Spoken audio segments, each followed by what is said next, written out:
Today I am speaking to you from a different scenario. I am spending a weekend outside, and with this beautiful view I could not make a video. I would like to talk about some habits in order to have an anti-cancer lifestyle, which is basically the definition for me of living a healthy life. And there are several known habits such as not exceeding alcohol, not smoking, having a healthy diet, exercising, and these are very common advices for living a healthy lifestyle.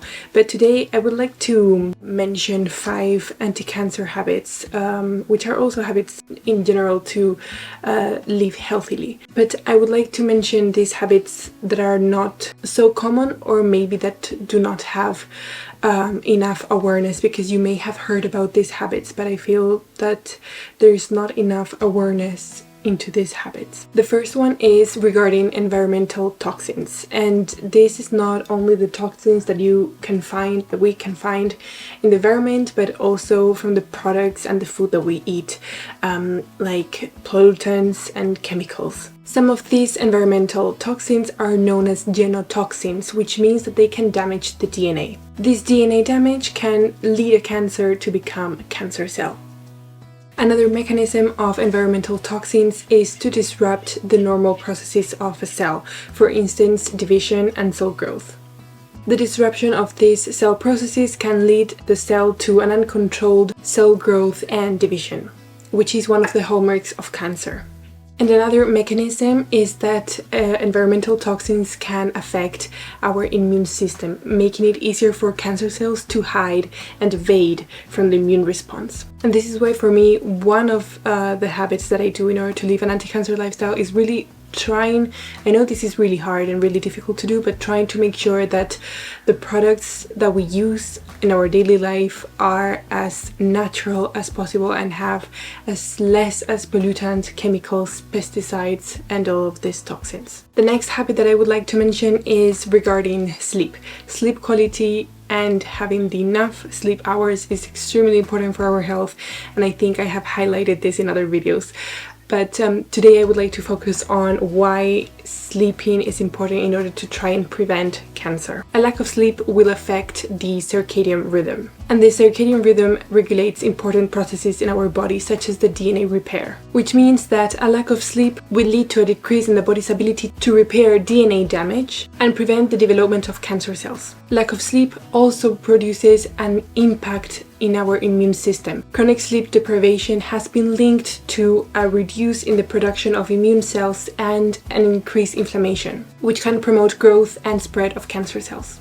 So this is why making sure that you're sleeping not only the right amount of hours, but that your sleep quality is on point is extremely important, and it's a habit that I think a lot of people should put effort into making sure that their sleep quality is good. And I do this by downloading an app and just like trying to track my sleep and looking at the progress and seeing how I can improve this sleeping patterns or sleeping issues. The next habit is regarding stress. Chronic stress has been linked to the increase of the risk of cancer, and it is important to take time to use different strategies in order to reduce stress as much as possible, such as yoga, meditation, breathing techniques, going on a walk, spending time in nature. It is really, really important that you are in control of your stress and anxiety, and that these two do not have control over you. And this is really, really difficult to do because the majority of the times we don't even notice that we are in a stress state. So please take time to check in with yourself and see if you're stressed or not. When we're in a stressed state, the hormones cortisol and adrenaline are increased, and these have beneficial part on the body, but also a negative impact on our body. When our stress levels are very high, there is a disruption of the hypothalamic pituitary adrenal axis, which controls the body's stress. So when this one becomes dysregulated, there is an overproduction of the hormone cortisol. And high levels on this hormone can lead to changes in our immune system, for instance. such as decreased immune cell function and increased inflammation. Another thing that stress can really have an impact on is the ability of DNA repair mechanism and increased oxidative stress. And these two will damage the DNA and increase the growth of cancer cells. Another habit that I would like to mention, and I think I haven't mentioned this in a very long time, is the use of frankincense essential oil. And when using essential oils, we have to be very careful because some types of essential oils are made to be used for the air diffuser and not to put it on the skin or to have it with, I don't know, in a smoothie or in your food. We have to be very, very careful because I have seen a lot of people using the essential oil which is made for diffusers to put it on the skin and on recipes, and this is not the way. When you're going to put essential oils on your skin or on your food, you really need to make sure that it is made for that purpose, because if not, it can be harmful. Me in particular, I have never used essential oil for the skin or for my recipes. I would like to do it at some point, but I really want to do it the right way and not injure myself. So today I'm advising you to use this oil as an essential oil for the air diffuser if you have one. And if you don't have one, I would really recommend it because the health benefits that come from it are amazing.